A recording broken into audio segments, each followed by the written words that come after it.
Muhammad is the central prophet and final prophet of Islam. He was born in Mecca in 570, and most of his early life was spent as a merchant. At the age of 40, that's when he began to have revelations from Allah that became the basis for the Quran, as well as a foundation of the Islamic religion. By 630, he had unified most of Arabia under a single religion. And the Prophet Muhammad had a huge influence in the world, and we have evidence of this because at the time of filming this episode, there's over 1.8 billion Muslims all around the world from different branches, Sunni, Shia, as well as other branches who identify under the banner of Islam. Muhammad's father had passed away before he was even born, and he was raised first by his grandfather and then by his uncle. He belonged to a poor yet a respectable family of the Quraysh tribe, and the family was very active in Meccan politics as well as trade. Now, in his early teen years, Muhammad worked in a camel caravan, and he gained a lot of experience in commercial trade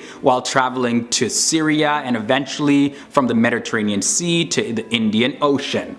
Muhammad earned the nickname Al-Amin, and that means faithful or trustworthy. Because he was such a hard worker, people could trust him, they could depend on him. Also in his early 20s, Muhammad began working for a wealthy merchant woman named Khadija, who was 15 years older than he was. And she soon became very attracted to Muhammad, and she eventually proposed to him. And here's the thing, he accepted, and they had several children together. He had 2 boys with Khadija, but sadly they had passed away. And the passing away of the Prophet Muhammad's sons has been viewed as being a sign from God to the Muslim community in regard to it not causing any sort of confusion about the succession of the prophethood as a family inheritance from the Prophet Muhammad. There's a whole lot more I could say about that, but let's move on to some more facts. Muhammad was monogamous for 25 years when he was married to his first wife Khadija, and then after she passed away in 619 CE, he over time married a number of women, 9+ wives in total,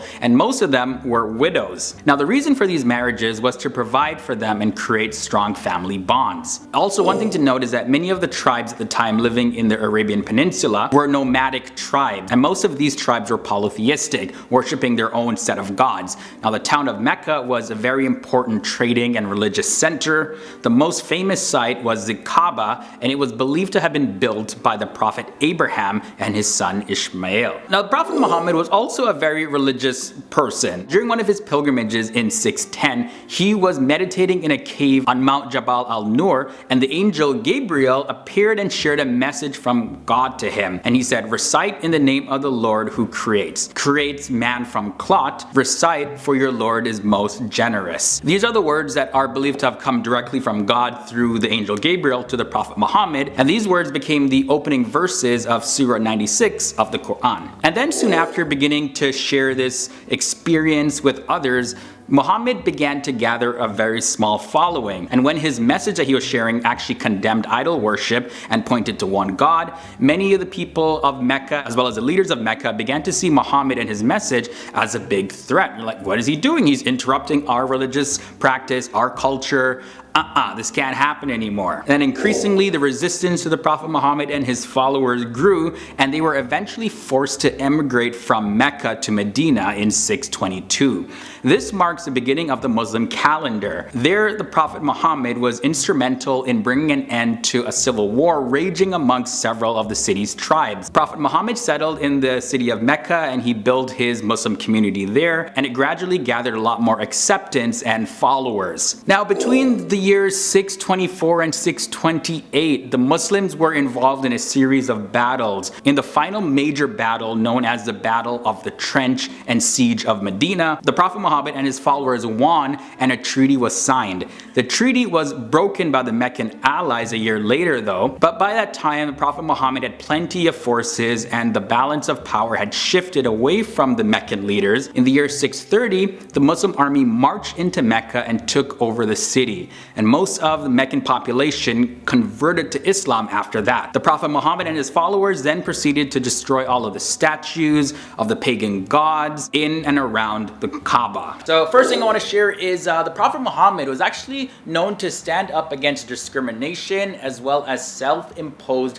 superiority. Now, during his last sermon, this was spoken at Mount Arafat, he made his anti-racist views public. So the Prophet Muhammad said that an Arab has no superiority over a non-Arab, or a non-Arab has any superiority over an Arab. And a white person has no superiority over a black, nor does a black have any superiority over white, except by piety and good action. So pretty much, regardless of your skin color or where you're from in the world, that does not make you a better person than anybody else. What actually makes you a better person, if you will, is the good deeds that you do. Again, doesn't necessarily mean you're better, but you're better off doing good than evil things anyways.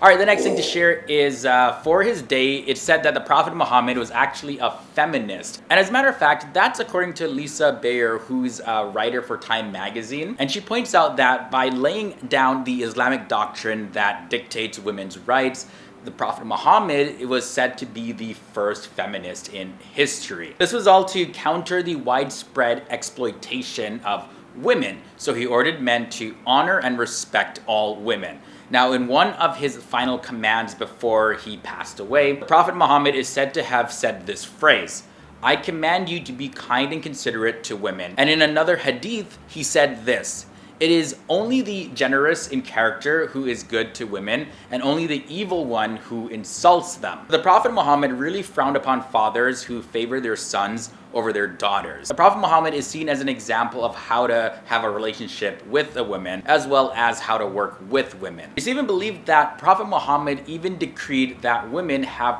a right to sexual satisfaction, not just men. Now, moving on to the next fact, coming in at number 8. So the Prophet Muhammad wore an engraved ring with the words, "Muhammad is the messenger of God."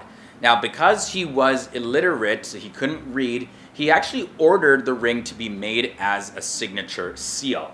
Now, the seal was used to sign letters that he sent to various different rulers in different parts of the world, and his love and devotion to God really pushed him to put the name Allah as a top word, and then he put his name at the bottom. Also, another fact to share about the Prophet Muhammad was that he really cared for animals, including cats and dogs. Now, while some sayings are attributed to the Prophet accuse him of being very hostile towards dogs, there's many Islamic scholars that believe that those claims are actually fabrications. As a matter of fact, in his book, The Animal in Ottoman Egypt, an article that was published on Quartz, Alan McHale, who is a professor of history at Yale University, he actually claims to set the facts straight about dogs in Islamic culture. So according to McHale, he says that dogs were found around the Mosque of the Prophet in Medina, which is the second holiest Islamic site in the entire world, during the Prophet Muhammad's life, and for centuries after his passing. He also cited several authoritative accounts of his life and teachings. So McHale writes that the Prophet even conducted prayer in the presence of dogs.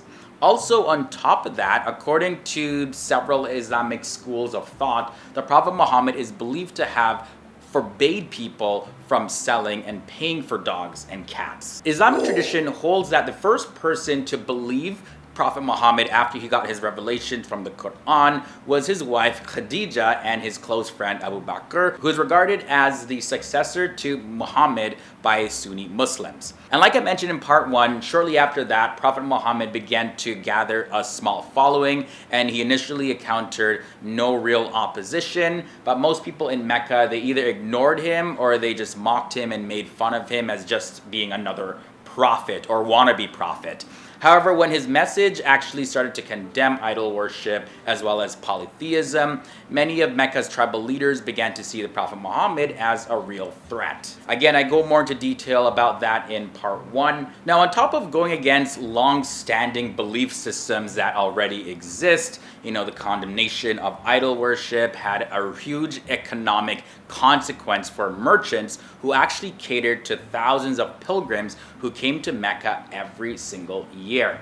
Now, of course, this was especially true for the members of Prophet Muhammad's own tribe, the Quraysh, who were guardians of the Kaaba. So sensing this threat, Mecca's merchants as well as their leaders offered the Prophet Muhammad some incentives to abandon his preaching, but he absolutely refused. He says, "Nope, I'm going to speak what I believe in because this is right, regardless of what you guys have to say. Now, the next fact was a fact that I wasn't necessarily going to include in this episode because I just didn't want to offend anybody or make this too controversial. But after looking into it, I decided to share this anyways. So the Prophet Muhammad married Sayyida Aisha when she was just 9 years old.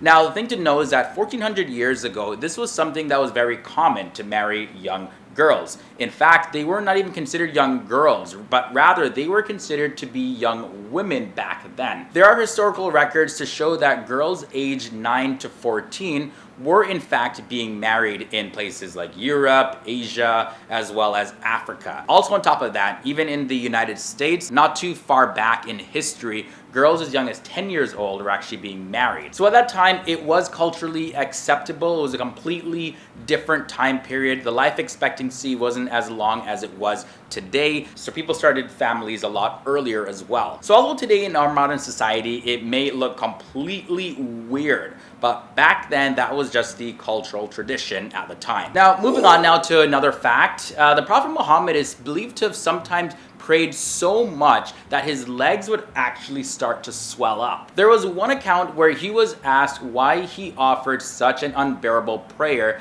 and then he replied, "Shall I not be a thankful slave to Allah?" And by the way, slave can also be translated as servant. Moving on now to fact number 3. After the conflict with Mecca was finally settled, the Prophet Muhammad took his first true Islamic pilgrimage to the city of Mecca in March of 1632.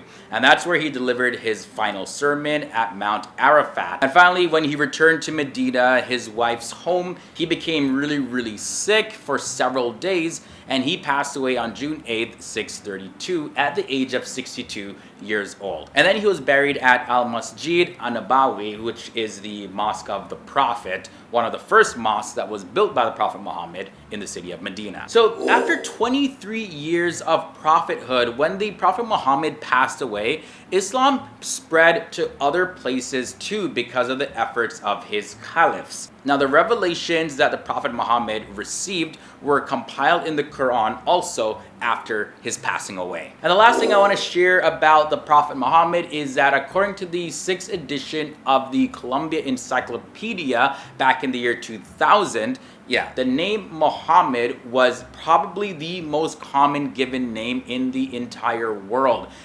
And that includes all of the variations of Muhammad. Now, it's estimated that more than 150 million men and boys in the entire world have the name Muhammad, and this is due to the relationship to the Islamic prophet Muhammad.